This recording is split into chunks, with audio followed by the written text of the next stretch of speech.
Hi, everybody. Welcome to Build. I'm your host, Cole Delbick from HuffPost. You're in for a treat today because we've got Lori Loughlin in the studio.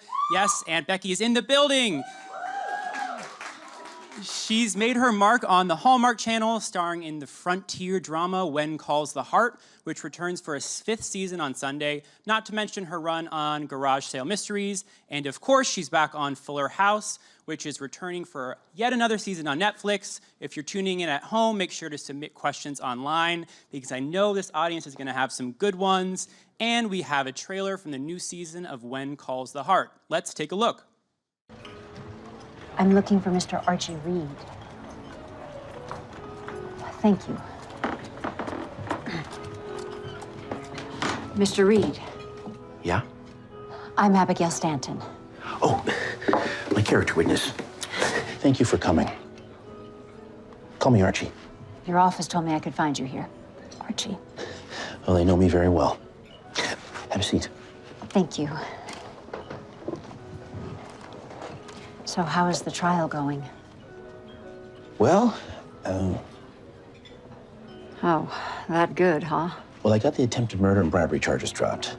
That was at railroad guys doing Ray Wyatt. But the misappropriation of funds charge, that's hanging over Henry's head like a guillotine. Yeah, I think he did that. I need to at least humanize him. That's where you come in. Right after the prosecution calls its last witness. You mean Bill Avery? Yeah, him.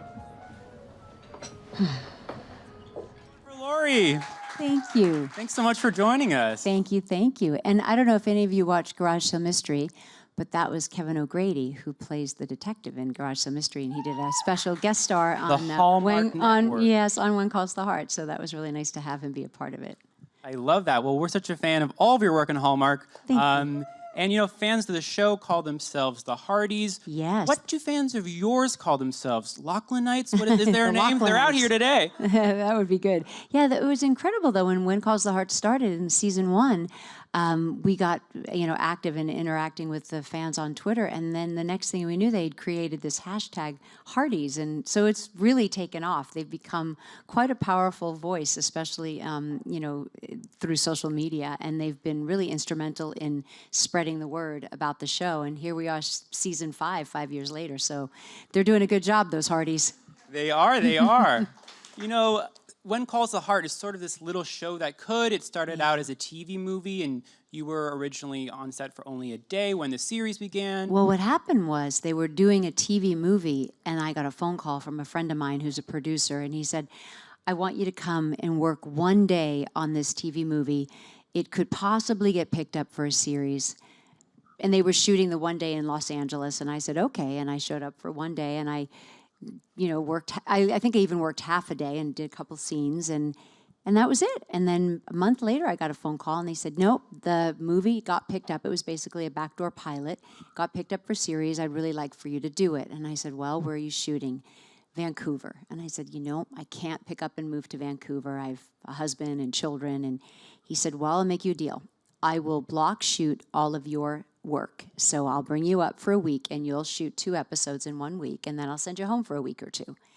And I said, okay, if you can do that, I'm in. And so we have a handshake deal, truly. But I said, as long as you honor that commitment, I will be with the show for as long as you can block shoot and I can get home to see my family. And that's what we've been doing for the last 5 years, and it's worked beautifully.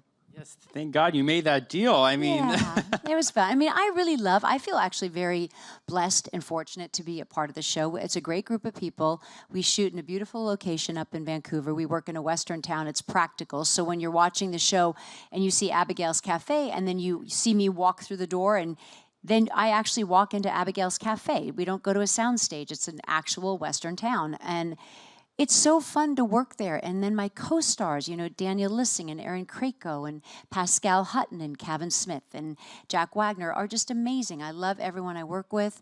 We have an incredible crew.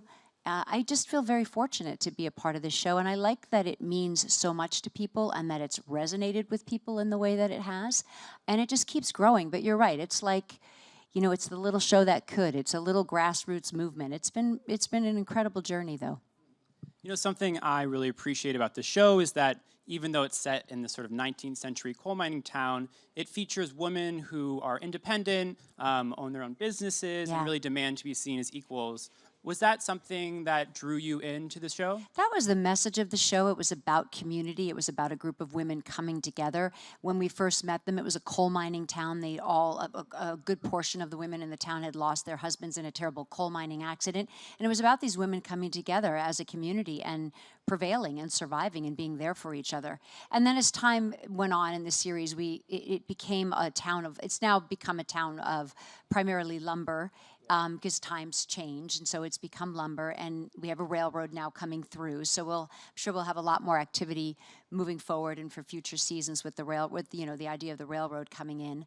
But I do like that we tell relatable stories that, even though we're set in the early 1900s, women can identify with nowadays. Like, it was very important for me and my character after she lost her husband to not have a man come in and rescue her. I really wanted to tell the story of a woman who picked herself up with the help of her girlfriends and found her way, started her own business, ultimately adopted a child, is now a single working mother. I thought that was a really important story to tell because that's what a lot of women today are dealing with. And so I wanted to even though they're watching the show and we're back in time, I wanted them to be able to maybe recognize themselves in my character.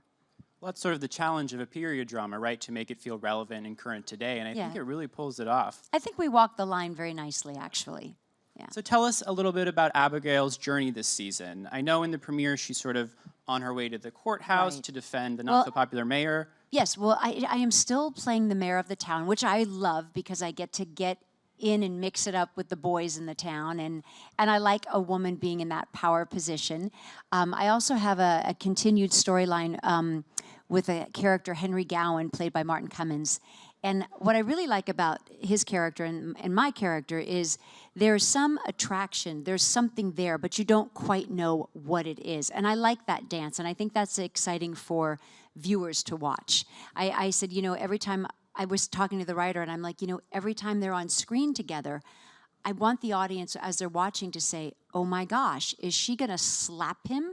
Or is she going to kiss him? Like what, because he's not always a good character. He's a little bit of a bad character. So but I like that dance of like people going, wait, what's going on here? So we have a little bit of that going on this season too. And then also Abigail raising her son and running her cafe, and of course being the mayor and running the town. Fans love that tension and sort of crackles on screen. It's fun. It's always the chase and the dance that's fun to watch. In my opinion, I think that's much more exciting to watch and much more exciting as an actor to play. So will it be a season of romance for Abigail, or is she more focusing on herself and the friendships? So, again, it's a little bit of this dance. I think she's more focused on her family. We definitely have romance on the show. We have a really big season planned for you guys, and a big event that the fans have been wanting for a long time, could possibly be happening this season. Ooh. So I think everyone will be really, really pleased with this season. It's a good one. Sometimes when I'm watching the show, I get sort of like paying for this down-home, simpler life, which I think people are craving today, especially in our world. Is there anything from sort of the frontier that appeals to you that you'd like to... there is something to be said about there are no electronics. There's no television. You have to interact with each other. There's conversation. Or if you want solitude, there's reading. But it is a simpler time. It feels like it's a slower pace, where I think so often, especially like, a city like Los Angeles or New York City, we're moving so quickly all the time. There is something really nice about just getting up and working the land, or, just having these quiet moments throughout the day, or more human moments throughout the day, where you take the time to talk and communicate. Share your feelings, whatever that might be, where we're not just always in a hurry or on our phones or half listening, or, I think during that time period, you were more present, Yeah, and I think that sort of messaging is very, very Hallmark, and I love the network because I think it gives some of my favorite actresses complex and meaty roles that aren't offered to them enough. Yeah. And it's sort of been a perfect marriage for you and the network. What has kind of kept you coming back? Quite frankly, I just love Hallmark, and I love all the people over there. That I love everyone that works there, from Bill Abbott and Michelle Vickery and Randy Pope and Liz Yost and Pam Slay and George Zaralidis. I mean, I could go on and on. I feel like they are my family. I also like the programming that they put out there, and I think it's becoming more and more evident in their growth and in the ratings that they're getting, especially around the holidays, just how popular they are becoming, and how much fans and people want to watch and experience these feel-good movies with positive role models and with women at the helm of most of these movies. No, that's so true. Do you think there's like an absence of family-friendly programming these days? I do, especially in network television. Well, in scripted cable television shows too. There's, and I'm not putting down any of the other projects. It is a time for television that like I've never seen in my career. Wonderful writing, amazing actors. There's no stigma against television anymore like it used to be when I first started my career. When I first started, it was like, oh, you were a movie star, or you were a TV star. Now all the lines have blurred, and it's really exciting. But I think that scripted television shows have gotten away from family programming. I think it's one of the reasons that like talent shows like American Idol or The Voice, or I think it's a reason those shows became so popular, besides being very entertaining and good shows, but it was something you could watch with the whole family, from the little one to the grandparents and everyone in between. You enjoyed it. That's the kind of television I grew up watching. It was, we'd sit down and we'd watch Happy Days together. It was great fun for me to watch Happy Days, and then it was great fun for my parents because it was the time period that they grew up in. It was something for all of us. But we would watch Love Boat, Fantasy Island. I mean, honestly, I'm a walking TV guide from like the 70s and the 80s, but honestly, that was where we didn't have a lot of money. It's where my family came together. It's where we would have dinner together and we would watch our favorite TV shows together. That was our bonding time. So I think, television has, in many ways, gotten away from that. And Hallmark's motto is, and clearly it is a very heavy female demographic, but their motto is they don't want anyone to feel like they need to grab the remote when their child runs in the room to quickly change the channel. And I like that. But more than that, I'm hearing from fans, especially in the case of When Calls the Heart, that families are watching it. And in fact, when I was flying here, the flight attendant on my American Airlines flight in was so lovely and said, I love When Calls the Heart. And they actually found it on Netflix, which has also been tremendous for our show because we've grown even more just being on Netflix and people then finding it on Hallmark, and if you didn't initially find it on Hallmark first. But she was telling me that it is now her family's choice show, that they started with season 1. And I said, oh, and I thought for sure she was going to tell me she had girls. And I said, oh, who? Oh, my 2 sons and my husband. And I thought, wow, like that's amazing that now we are crossing that line at Hallmark, because for so long it's been, a very heavy female demographic. So I think it's growing in many, many ways, the Hallmark audience.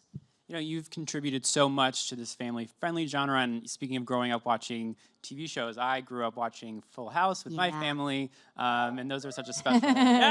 Yeah. We love Full House. And you've had such a long career and worked so consistently, and it's been so impressive to see. What do you sort of credit that success to? Are there people being like, you should do that one, or maybe skip that one, or is it sort of a natural instinct that you've honed over the years to seek good material? I think for whatever reason, and maybe it's something that's I gravitate to, but I seem to have stuck to that family-friendly television. But I like it. It's like I said before, it's what I grew up watching. But the truth is, as an actor, I just feel lucky to be working at all. And I think I'm someone who always thought work gets more work. And then also as I got older and I had a family, then I was trying to find the balance of how could I continue doing what I wanted to do, but also not sacrifice time with my family. And I remember when the new 90210, the new version came back, I'd got a phone call from my agent, and they said, oh, they're interested in you playing, you know, the lead character's mother on the new 90210. And my agent said, but, you know, we don't want you to do that. That's not what you want to do. And I said, whoa, whoa, whoa, wait a minute. Well, not so fast. Where does it shoot? She said, oh, it shoots in Los Angeles. And I said, no, I'm very interested in doing that because, unfortunately, over the years, the work has left Los Angeles. I wish somebody in government in California would change that if you're listening. But anyway, it has been leaving our city rapidly. So when they said it shot in Los Angeles, my girls were still in elementary school. I said, I'm definitely interested in doing that show. And ultimately, I did do it. And so there's an example of something where I was like, okay, let me strike the balance of, here's a show. It'll be fun to work on. I get to do what I love to do. I'm not leaving town, and I'm with my children. And it was a great show, and I did it for 4 years. And sometimes I'd drop my kids off to school. I'd shoot over to the studio. I'd knock out 2 scenes, and I'd be in the carpool line to pick them up after school. Like, it was a real dream job. So, you know, I've made choices like that too. But I think I just love to work. And if, you know, and again, I don't get too racy. I don't get too edgy. That's not in my wheelhouse. That's not what I do. So I'm happy with, you know, the projects I've been a part of, and I've always worked with really nice people and good actors, and I feel really fortunate. You know, one of my favorite projects that you've done is Summerland, which I think is so criminally underrated. Thank you. But, you know, I didn't know that you were actually a co-creator and produced that show. Yeah. What's sort of the difference between really having your hands in a project as opposed to solely acting? Well, you know, it's like, it really is your blood, sweat, and tears when you do, like, from the ground up, you create it. And that was Summerland for me. And I remember it was a good solid year before we even, maybe even longer, before we ever said rolling and stepped in front of a camera, just getting it off the ground, because it came about in a very interesting way. I had done a pilot for Fox, and it didn't get picked up, and they shopped it over at the WB, and the president of the WB at the time, Jordan Levin, he saw the pilot, and he liked me, and he said, I'm not interested in picking up the pilot, but I would like to sit down and meet with Laurie. So when my agents called me and told me that, I thought, okay, I've been in these kind of meetings before. They're going to say to me, we like you. We'd like you to be on our network. Do you have any ideas, any thoughts about what you'd like to do? So I thought, you know what the heck? I'll just write a treatment. I'll come up with an idea myself, and I'll write a little treatment, and I'll register it at the Writers Guild. And when we have that meeting, I'll just throw out my idea. And that's exactly what I did. When I sat down in the meeting, they were so lovely, and they said, you know, we'd love for you to be on our network, and we can send you some scripts, but do you have an idea of what you'd like to do? And I was like, well, I do. I have an idea about a single woman in Los Angeles who all of a sudden is like living this fabulous life, and her sister is killed in an accident, and her brother-in-law, and she inherits her sister's 3 kids. And they come from Kansas, and they have to move to LA, and now it's a big adjustment for everybody. And they all sat there and looked at me, and I thought, uh-oh, and then they kind of looked at each other, and they were like, okay, we like that. Sold, yeah. So we found a writer, and Stephen Tolkien, who's phenomenal, and he wrote the script, and then, you know, we did get on the air. And then unfortunately what happened was they got rid of the current president of the network, and they brought in a new guy, and he decided that he was going to revamp the entire network, which didn't work out very well at all. And our show was actually, Summerland was actually doing very well, and it was coming up. It had got out of the gate, it did really good ratings, and it was doing very, very well. But it was the easiest show to get rid of. And it was one of those things where you got caught in the crossfire, this political crossfire. And so we ended up getting canceled. But anyway, I love that show. It is my passion. I think if that didn't happen, we'd still be on the air. But you know, whatever. Do you see yourself, you know, there's such an important conversation going now in Hollywood about why it's necessary for women to be behind the camera as well. And do you see yourself sort of growing into that role or producing more? I like producing a lot, and I do produce Garage Sale Mystery, and I'm a producer on One Calls the Heart, and I'm very, very active in both projects, especially One Calls the Heart. I love stories. I have story ideas all the time. I work with writers on One Calls the Heart that are super collaborative, and a lot of the stories that are on the show are sparked from conversations that I have with the writers, which has been great, which has really been great. I love hearing the genesis of this. Yeah, it's fun. You know what? It's great when you get to work with collaborative people that are really open and are interested in, just making a good series or a good movie. And I feel lucky over at Hallmark. They're just that. Let's switch over to Netflix All for right. Fuller House a little bit. Let's do it. Let's do it. What was your reaction when the show was picked up for a new season? Well, I can't say that I was surprised. I really thought it would get picked up for another season. I think it does really well on Netflix. I think it's a really loved show. And I think as long as Netflix keeps picking it up, it'll have viewers, and I think the viewership will just keep growing. I think it's just one of those shows that has been around for so long. I don't know, it's kind of become, I don't know, I don't know. It's the fabric of TV, yeah. It's sort of become the fabric of TV. I don't know, to some degree, but it's very popular, and it's got fans from many generations now. A lot of them weren't even born when we were on in prime time, so I'm just happy they can still recognize me. So that's Come on. It's been a long time. So what has it been like to kind of bring Becky into this new generation and sort of continue her story? Because now we're three seasons in. Yeah. How are you feeling about the character? I still love the character Becky. I mean, I think she's a great character. I will always love her, and I love Becky and Jesse together, and I love that they still have this great marriage, and I love now that they've adopted a child, and I think the writers have handled our storyline really well, and we only do a few episodes a season, so it's not that they dig too deep into our story, but I like that they're still happily married and in love. I know, it's sweet. I had actually most of the cast come here for Build, and I interviewed them, and it sounds like a cliche, but it really did feel like a family. People were telling dad jokes and talking over each other and showing everyone love. And is that actually what it's like on set? Oh, yeah. We are very tight. We're a tight group. We are definitely a family. We always have been. So is it such a joy to return and to It's feel always that love? great to go back and work with everyone. It really is. We just have a lot of laughs. We always have. It's just one of those things that I don't know. It's like magic.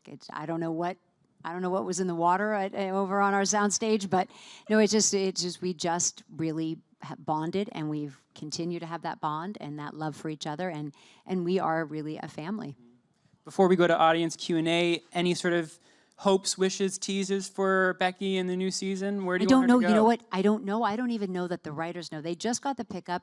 We don't even have a start date. I don't think one script has been written. Got it. So we'll see. It all remains to be seen. Awesome. Well, we have some questions for you. Great. Thank you. Hi. Hi, I'm Dominique. I'm a huge fan. I'm one of those people that would watch the reruns, and I fell in love with it. So I'm part of that generation. Yeah. But I had a question. You guys kind of talked about it, but do you have a dream role that you still want to fulfill, or something out of your comfort zone that you're looking to do before you ever finish acting? Not right now. I mean, I can't off the top of my head think of anything that I mean, I'm really interested in just, good work and good projects and working with nice people, and life is short and we spend long hours on sets, and I just want to have a good time and entertain people and make them forget about their own problems. That you do. Next question. My question for you is, how does it feel when complete strangers walk up to you and are like, they call you Aunt Becky? Oh, well, yeah, I usually answer. I do. I'm used to it now. It's fine. I always take it as a compliment. You're my Aunt Becky. Okay, You I'm just good. don't know yet. And I will always be your Aunt Becky. Yep. I always tell them, people are like, can I call you Aunt Becky? I'm like, sure, I'm your Aunt Becky. Sure I am. I just have one more thing to say. Yeah. I have been binge watching your daughter's YouTube channel. You like Olivia? Yes. Thank you. Amazing. And when you guys do the challenges. You like that? I laugh so much. Oh, I'm glad that you And I like love it. Yes, all your my Christmas younger movies. daughter, Olivia, has a YouTube channel. It's called Olivia Jade, and it's all based around makeup and beauty, and she's quite entertaining. And sometimes she has me on her show, her YouTube show, and She's I have to, hilarious. she tests me on current slang, like what God, you need slang to watch words that. are. So we've done it 3 times. Yeah. It's always been fun, and it's kind of entertaining. It's funny. Thank you. Thank you for your questions. Thank you so much. Your other daughter is studying acting, right? Yes, my other daughter is currently in her first year of college, and she is studying acting, yeah. Well, I love the Christmas movie you guys did. Thank you. She was really good in it. I'm very proud of her. Okay, we got one more for you. All right. Hi. Hello. Hey, Lori. Hi. How are you? Good. How are you? Good. About the whole Olivia Jade, I loved her videos, especially the Q&A with my sister. Oh, That you was like the really one that funny. Bella? You know what's funny? I think Isabella and Olivia should do more videos together because they're actually very funny together because it's so interesting. Like same parents, they're born 1 year apart, but Isabella is got a sort of very dry, sarcastic wit, and Olivia is very kind of like funny and kind of out there, and they just are hilarious with one another. They're really funny together. So my question to you is, from where do you draw your inspiration to play such remarkably bold and courageous female characters like Aunt Becky and Annie and Dixon's mom? Oh, and so sweet. Thank you. You know, I probably draw a lot from, especially when I'm playing a parent, from my own mom, honestly. And I think my mom, and then from myself, by the way I was raised, and my mom taught me to be a strong, independent woman. You know, from the time I was young, she always told me whatever I wanted to do or be, I could. She never ever, the words "you can't" never left my mother's lips, ever. She was always like a great support system, helped me start my career, and just a good role model in that way. And always said to me, don't ever rely on anyone else to take care of you. Always be able to support yourself and take care of yourself. Yeah, always. have inspired me to become a good mom in the future and a strong woman. So thank you. Well, for what thank you you do. for saying that. That means a lot. Thank you. Some advice we can all benefit from. Yeah, so sweet. Well, we have to let you go. Aw. Thank you for joining us. Well, and, thank you for having me. Yes. And thank you all for coming out. Very nice of you. and everyone, make sure to catch When Calls the Heart. The 5th season premieres on February 18th. Yes, on Hallmark Channel. And if you want to catch up on the series, iTunes or Netflix. Let's give it up for Lori, everybody.